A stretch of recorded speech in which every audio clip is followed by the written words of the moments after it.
Hello everyone, and welcome back to another episode of the GFK Yu-Gi-Oh! YouTube channel. I am your host, Steve Welbum, and today we are looking at Soul Control, or as other people like to call it, Monarch Control, or Monarch, whatever. But basically, the idea of the deck is using cards like Soul Exchange, or Soul Exchange itself, to blow up your opponent's monsters and go into some big boys like the Monarch cards and other tribute summon monsters. Very, very excited to show you this deck. I've been working on it for a while now. I've kind of put in a kind of unconventional engine. I put in the Warrior package. I am a big fan of the Warrior package, and also I feel like all the Warrior cards that I put into it serve a different kind of utility for the deck. So I think it's kind of important to play the Warriors in this deck. And I'll kind of get into why exactly later on, once I show you the actual engine. Also, another important thing is I will be playing this deck on stream.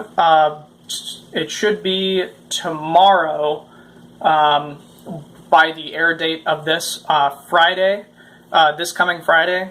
I will be playing this deck on stream on Dueling Book in the GOAT format room if anybody would like to join me. This is going to be my first stream, so bear with me. And I just hope to have a good time and play the deck and hopefully get some dubs. So, very excited to show you this deck, and let's get into it. So, first off, for the big boy lineup, we play 2 copies of Thessalos. All the Monarchs have the same effects, where if they're tribute summoned, something happens. So Thessalos, when it's tribute summoned, you pitch a card out of your opponent's hand. Then if it's a monster card, they take damage equal to its level times 100. So just a little bit of damage, but more so the fact that it is a pitch out of your opponent's hand. Super, super good. We play 2 copies of Grand Marg. I think I'm pronouncing that right. The Rock Monarch, this blows up a set card, so that could be a set monster or a set spell or trap. Very, very good. And then for the last, we play 1 copy of Zaborg. This is, a lot of Monarch players have decided to cut this card because it's not as generically good like Grand Marg. What it does is it just blows up a monster on the board. Still pretty good because there is some overlap in what Zaborg and Grand Marg could do, but also this is a better out for like a BLS or for any kind of Chaos monster that's really big. I think Zaborg is really, really good. Really like all these. I was originally playing 2 Zaborg, but I've cut it for a new card. This is supposed to be an Air Knight Parshath.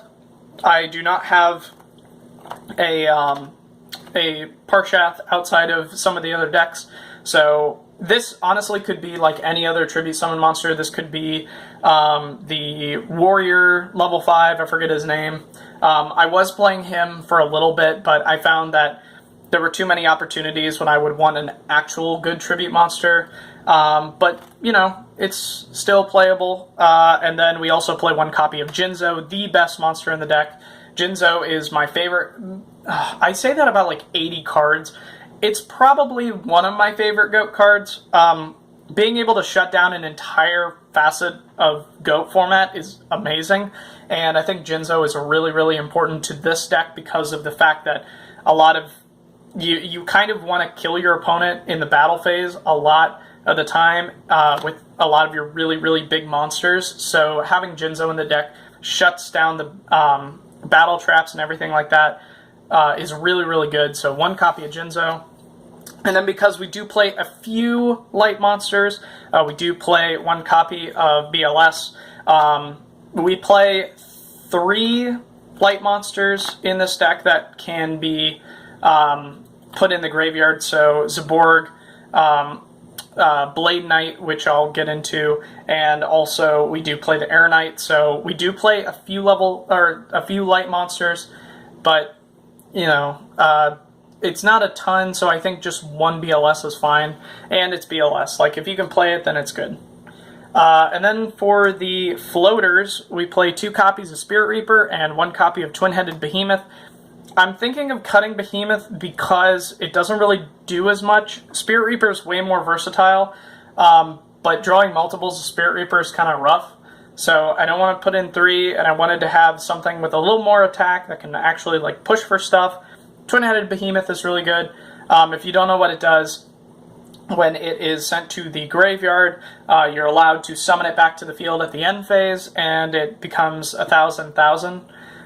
So it's like fine, but the real reason you play it is because it summons itself back, and you can summon one of your tribute monsters.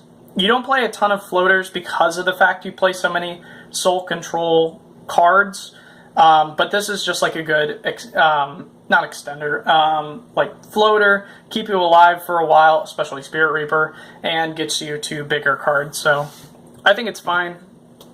And then for the Warrior package, we play 1 DD Assailant. This card is very, very good for a just flat out normal summon of a beefy card, and your opponent can't really get over it as well as they would want to. And even when they do, it of course has the banish effect.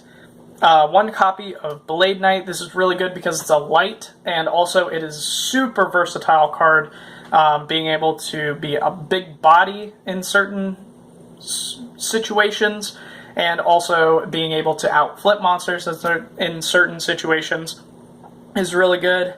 1 copy of DD Warrior Lady. This card is the warrior card. If you're not playing a warrior package without it, I don't know what you're doing. You need some help.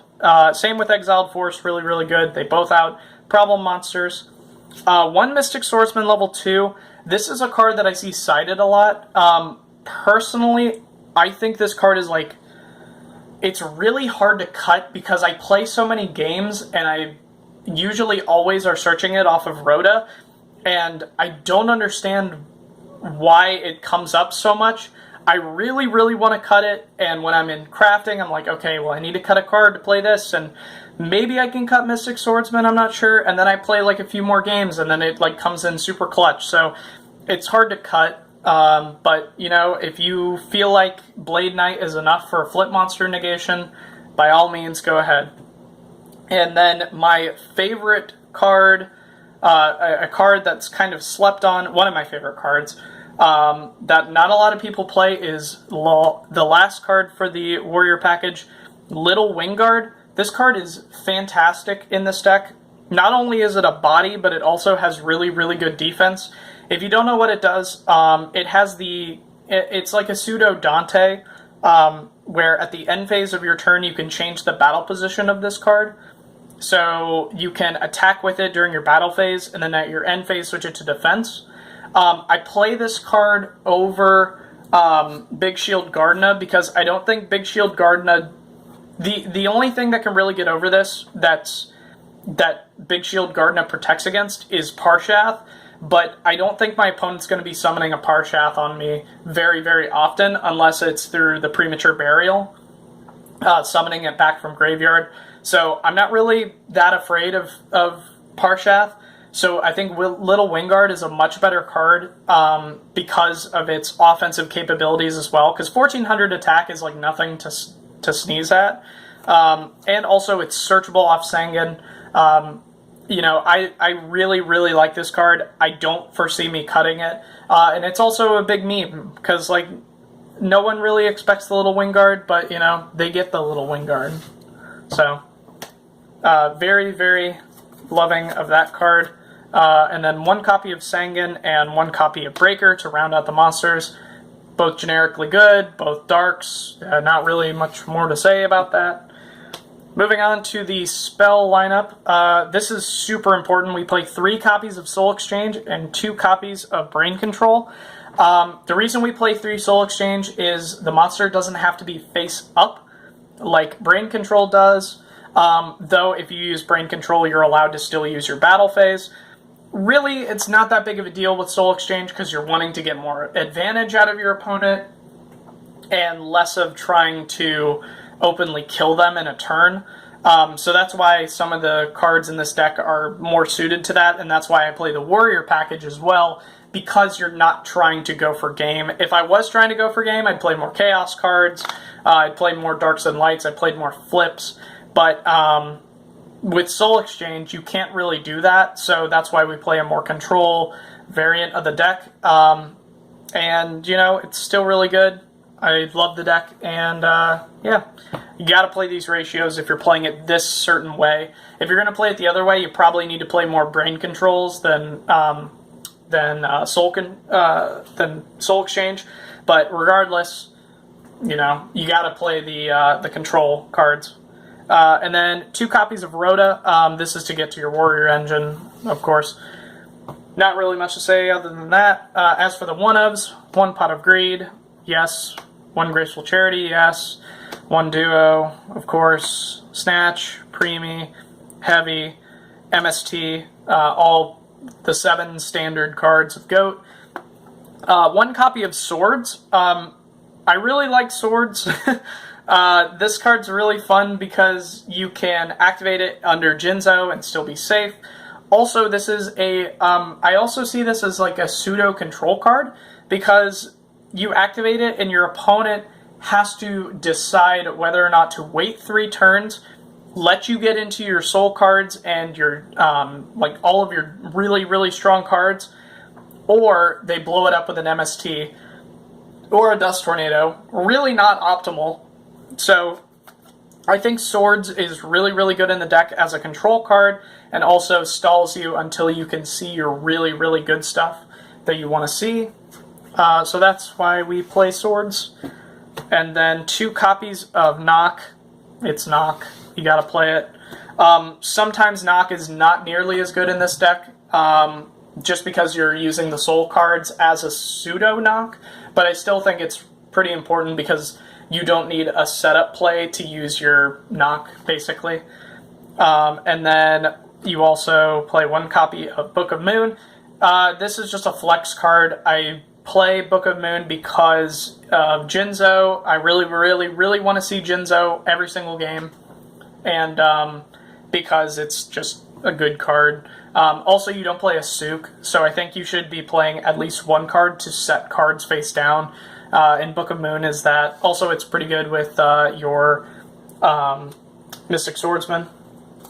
And then we only play 3 traps in the deck because of the heavy Jinzo influence on the deck. We play 1 Mirror Force, 1 Ring of Destruction, and 1 Call of the Haunted. The only reason we play these are because they are the best.